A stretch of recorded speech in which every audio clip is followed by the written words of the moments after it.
E aí pessoal, tudo bem? Hoje temos mais vídeo do Vedo. E para esse vídeo especialmente eu precisei fazer quase uma incursão arqueológica aqui em casa para encontrar algumas coisas que dessem a ideia para vocês de como eu me tornei leitora.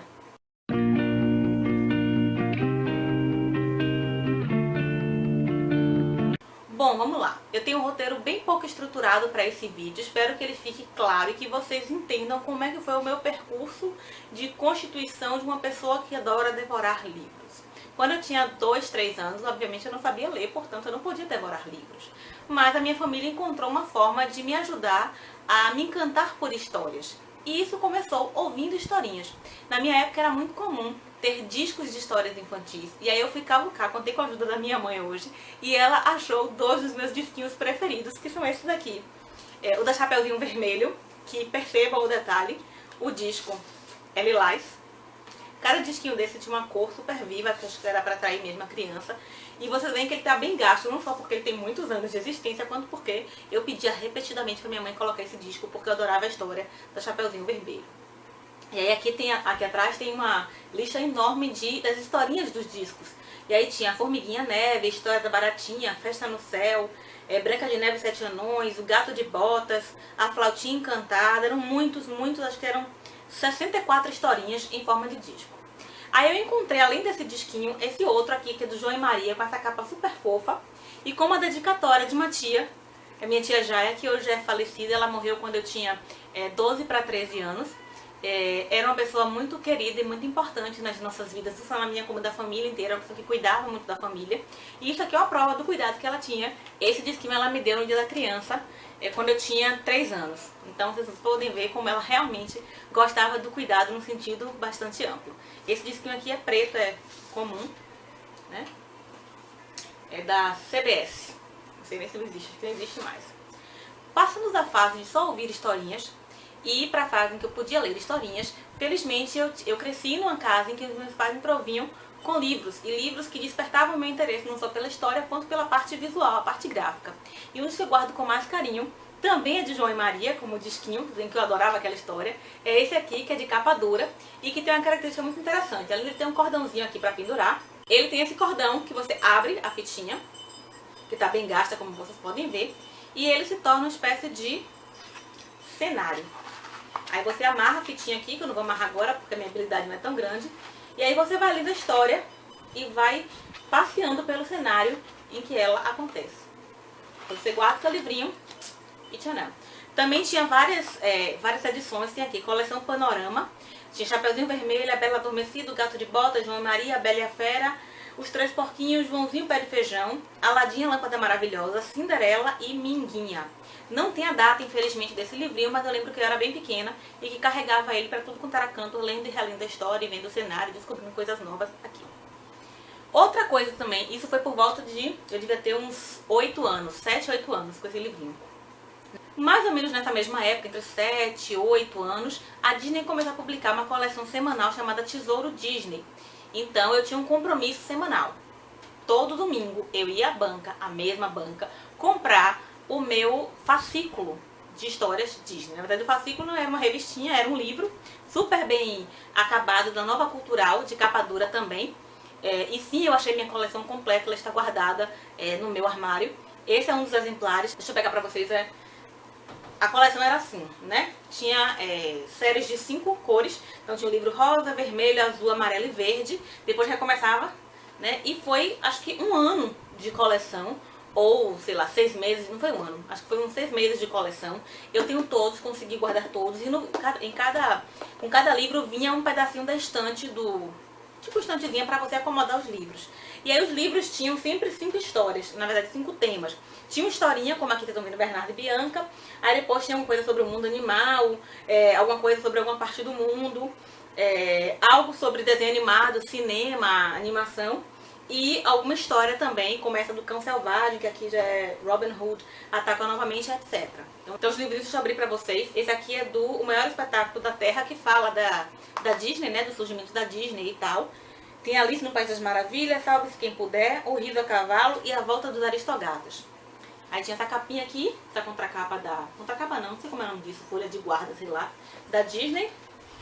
Aí tinha as historinhas, que este livro pertence a que eu sempre colocava a data que eu comprava e tal. E a própria história com as ilustrações bem típicas dos traços da Disney. Amava essa coleção, continuo amando essa coleção e ela vai ficar comigo com certeza para sempre. Também nessa época começou meu amor por revistinhas em quadrinhos, é assim que a gente chama aqui na Bahia. Muita gente chama de gibi, de HQ, a gente chama de revista em quadrinhos. Só que eu, infelizmente, não tenho nenhuma para mostrar para vocês, porque eu cometi o terrível equívoco de doar todas as minhas revistinhas. Eu me arrependi um mês depois de ter feito isso, mas não tinha mais jeito. Eu tinha doado e aí fiquei só chupando o dedo e muito chorosa e saudosa das minhas queridas revistinhas. Tinha coisas muito raras ali, eu não sei que acesso de loucura me deu e eu doei as revistinhas. Mas enfim, eu adorava. Eu esperava muito ansiosamente que chegasse o domingo para ir pra banca comprar revistinhas também. Adorava aqueles pacotes de férias em que vinham almanacões. Eu tive a assinatura da revistinha da Mônica por muito tempo. Eu realmente adorava e é uma lástima que eu não tenha nenhuma para mostrar pra vocês, porque tinha umas realmente muito, muito, muito antigas. Outra coisa que eu tenho como lembrança muito forte é que no colégio que eu estudei, desde que eu tinha uns 3 anos, a literatura era muito forte, era muito incentivada. Então, a gente tinha não só os livros indicados para ler durante o ano, como as professoras tentavam organizar esquemas de leitura durante as aulas. E eu lembro que semanalmente a gente ia para uma área que a gente chamava de quadra verde. Tinha a quadra verde, que era a quadra de esportes, e acima dela um outro espaço que dava para um morro que tinha um gramado, umas árvores, umas mangueiras, umas árvores super frondosas. Eu lembro muito vivamente disso. E era um espaço extremamente agradável, porque era muito arborizado, era bem fresco. Era um lugar delicioso de ficar. E a gente fazia a leitura lá. A gente levava colchonetes, espalhava na parte da quadra e ficava lá entre as árvores e entre a grama, lendo. Silenciosamente, às vezes em grupo, às vezes cada um lendo um pedaço. Eram experiências várias de leitura. E aí fica gravada até hoje uma cena, deitada no colchonete, lendo um livrinho. Lendo um livrinho que por anos eu procurei na internet, porque eu não sei onde foi parar meu exemplar. E eu procurava o livrinho da Bruxa Caburé. Recentemente, mais especificamente há um mês, eu descobri que não era o livrinho da Bruxa Caburé. Caburé era o gato da bruxa. A bruxa era Gamburu. E aí, se alguém souber onde vende esse livro, se alguém encontrar esse livro, souber onde tem uma edição dessa ou tiver uma edição dessa, me diz se ama tanto ele quanto eu amo, porque o livro da Bruxa Gamburu realmente marcou muito a minha memória afetiva. E eu lembro desse episódio, lendo e relendo, tanto que eu lembro muito bem que as páginas estavam faltando já, né? O grampo estava faltando, tanto que eu reli aquele livro porque eu adorava. E onde foi parar meu livro, não sei, deve ter sido algum gnomo aqui de casa que escondeu, como sempre. Outros livrinhos acabaram entrando no circuito, né, de ser leitora. Eu fui gostando cada vez mais das histórias, né, de entrar nesse mundo. E aí entrou Monteiro Lobato, entraram outros autores daquela coleção Para Gostar de Ler, que muita gente da minha geração leu. E aí uma vizinha de muitos anos me deu no meu aniversário um dos presentes mais legais ever. Foi O Menino do Dedo Verde, do Maurice Druon. Eu não sei eu não sei falar francês, portanto devo estar pronunciando o nome dele erroneamente. Mas o que importa é que esse livro, que está super gasto, bem amareladinho, né, bem desgastado, foi uma experiência também extremamente marcante, afetivamente marcante. Eu lembrei, eu estava recapitulando essa questão de como me tornei leitora e vendo esses livros, e aí eu me dei conta de que eu deveria ter incluído esse livro nos começos inesquecíveis, porque olha só como é que o Maurice começa O Menino do Dedo Verde. E assim, capítulo 1º, no qual o autor, a respeito do nome de Tisto, tece algumas considerações da mais alta importância. E aí ele diz: Tisto é um nome esquisito, que a gente não acha em calendário algum, nem do nosso país, nem dos outros. Não existe um São Tisto. Mas havia, no entanto, um menino a quem todos chamavam Tisto, e é preciso explicá-lo. Então, é um começo super simples, como o do Hobbit, mas que ao mesmo tempo encerra uma curiosidade espontânea. Você quer saber que esse menino tem esse nome super incomum e que o Maurice se propõe a explicá-lo. Esse livro foi delicioso, eu acho que ele ainda é muito bom de ser indicado para crianças, porque ele trata de uma diversidade de temas, especialmente da morte, com uma singeleza, uma delicadeza ímpar e uma naturalidade, que é mais importante, né, ímpares. Muito, muito, muito bacana esse livro. Foi bacana na época em que eu li. Eu pretendo relê-lo para saber qual vai ser a minha experiência hoje, mas eu tenho quase certeza de que eu vou continuar achando muito marcante, muito impactante O Menino do Dedo Verde, com certeza. Continuando. Aí veio a escola mais avançada, vieram outras leituras, o tempo para ler literatura se reduziu porque tinha outras matérias para eu me dedicar, mas eu sempre tinha um livro à mão e, como eu disse, a minha escola sempre incentivou muito a leitura, não como uma coisa obrigatória que você tem que cumprir, mas uma coisa assim, alguns professores se dedicavam a estimular que você se deliciasse nas páginas de uma história. E aí eu encontrei mais 2 livros da escola, esse aqui ainda é coberto, né, com a capinha plástica, Janela Mágica, da Cecília Meirelles, bem antiguinho. Deixa eu ver se tem a data aqui. Eu estava na 8ª série, o último ano desse meu colégio. E encontrei esse aqui, da coleção Para Gostar de Ler, só que era um volume de contos, volume 9, que tinha pessoas assim super básicas para a vida, né? Clarice Lispector, Lígia Fagundes Telles, Machado de Assis, Moacir Scliar, Murilo Rubião. Então só top do top do top. Também comecei a folhear esse livro e achei um começo fenomenal, que só podia ser de Clarice Lispector, né, gente? O conto é Os 100 Anos de Perdão.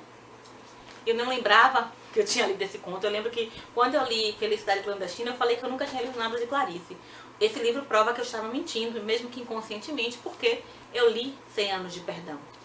E aí ela começa da seguinte forma: quem nunca roubou não vai me entender. E quem nunca roubou rosas, então, é que jamais poderá me entender. Eu, em pequena, roubava rosas. Então, um título fenomenal, 100 Anos de Perdão, um início fenomenal, e a prova de que sim, eu já tinha lido Clarice Lispector e por algum motivo eu esqueci desse fato. Fiquei muito feliz de encontrar esse livro bem velhinho de contos, mas que eu pretendo ler de cabo a rabo, o mais breve possível. Teve um período em que eu fiquei sem ler muita coisa. Na verdade, eu não lembro se eu li alguma coisa, que foi justamente na parte do 2º grau e do começo da faculdade. Eu me distanciei muito da literatura. Se eu li, era alguma coisa obrigatória e, pelo visto, não lia com muito entusiasmo, porque eu realmente não lembro disso.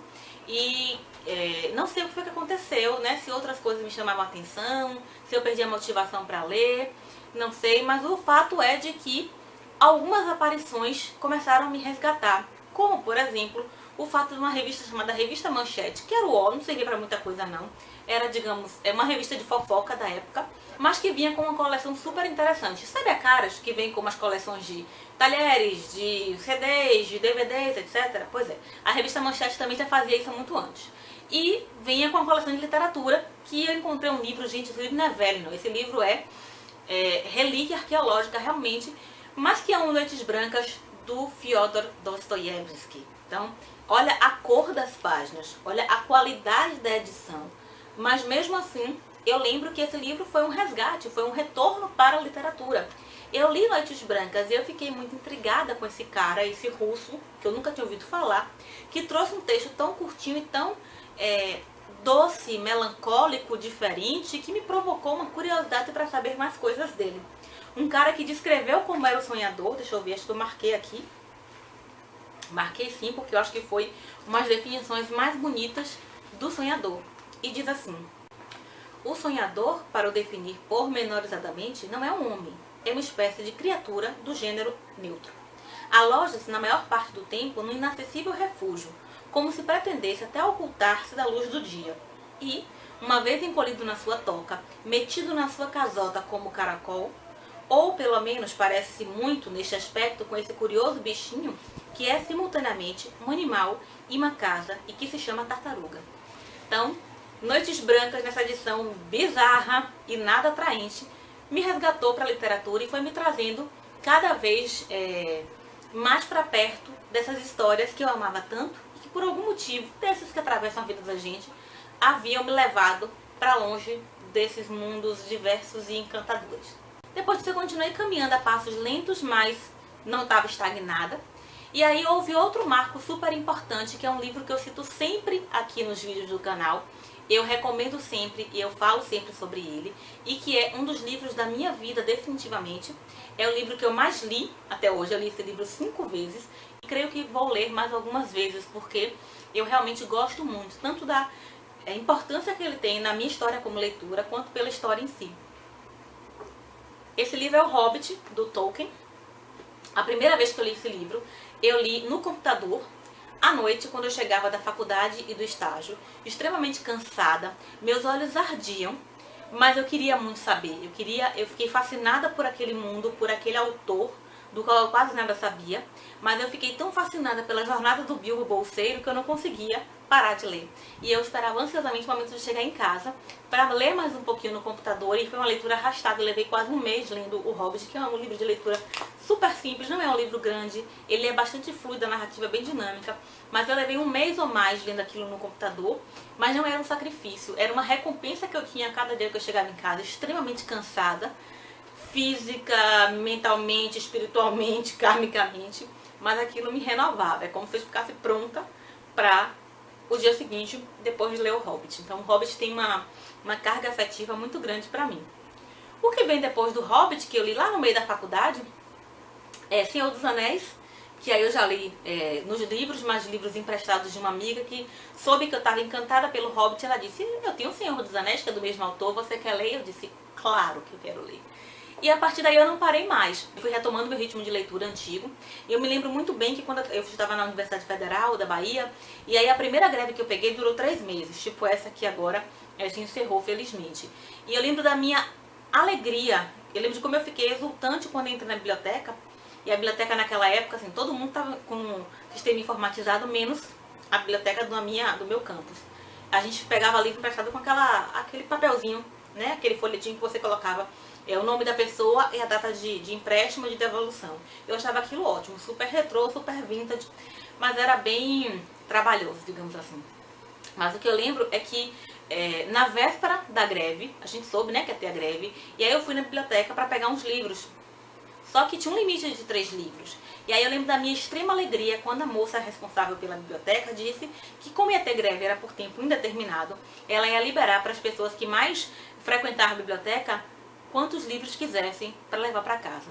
Gente, sabe aquela cena de gincana que você tem que correr pelo supermercado e pegar o máximo de coisas e colocar no carrinho no tempo mínimo? Era eu correndo e procurando livros e procurando coisas interessantes e tendo que optar. Eu sei que não tinha limite, mas não tinha limite para biblioteca, mas tinha limite para os meus braços. Eu tinha que voltar para casa, né, com uma sacola no ônibus, e aí era complicado trazer uma pilha de livros. Mas acho que eu trouxe, sei lá, uns 6, 7, 8 livros e vim com o olho brilhando, assim, pulando como criança, junto da árvore de Natal. Fiquei realmente muito feliz. E daí, o resto é história, né, o resto é lenda, o resto vocês conhecem. Eu comecei a ler mais. Em 2009 eu criei o blog não tinha intenção literária, ele tinha intenção mais de ser uma válvula de escape, um desabafo. Eu estava muito estressada no meu local de trabalho, eu tinha diversos conflitos com a minha equipe de trabalho, e era um local em que eu podia extravasar, eu nem me identificava como autora do blog. Depois ele foi ganhando, assim, como foi aumentando ainda mais o meu gosto pela leitura e a minha necessidade. O meu gosto não, porque eu já gostava muito, na verdade o meu retorno, como se eu estivesse voltando para casa da literatura. Eu comecei também a me interessar por falar sobre isso, falar sobre as coisas que eu lia. E aí eu descobri um novo mundo de que existiam pessoas que falavam sobre literatura na internet. Primeiro em blogs, depois em vlogs. Em vlogs eu fui descobrir lá em 2010, 2011. Em 2012 eu criei esse canal, Dignidade Não Cabe Aqui, num surto de coragem, né? Foi uma coragem realmente insana, porque quando eu olho aquele primeiro vídeo eu digo, meu Deus, como eu pude. Eu sentei na sala de casa, usei a câmera do notebook, tinha acabado de tomar banho, lavar o cabelo, não passei nem um pó na cara, sentei e comecei a falar. Falar de coisas que eu tinha comprado, que eu tinha lido. Nem lembro bem o que foi que eu falei naquele vídeo, não tinha roteiro, não tinha nada. Coloquei na internet e algumas pessoas viram. E algumas comentaram, e eu fiquei com vontade de fazer um segundo vídeo. E não parei até hoje. E acabou que eu tô aqui no Vedo, fazendo um vídeo por dia em outubro. Hoje é dia 17 de outubro, é um sábado, eu tô gravando o vídeo que vai ao ar hoje, porque eu acabei me embolando e não consegui preparar nada com antecedência. Mas tô muito feliz de gravar esse vídeo e compartilhar com vocês como eu me tornei leitora. Acho que é isso. A gente se vê amanhã. Tchau!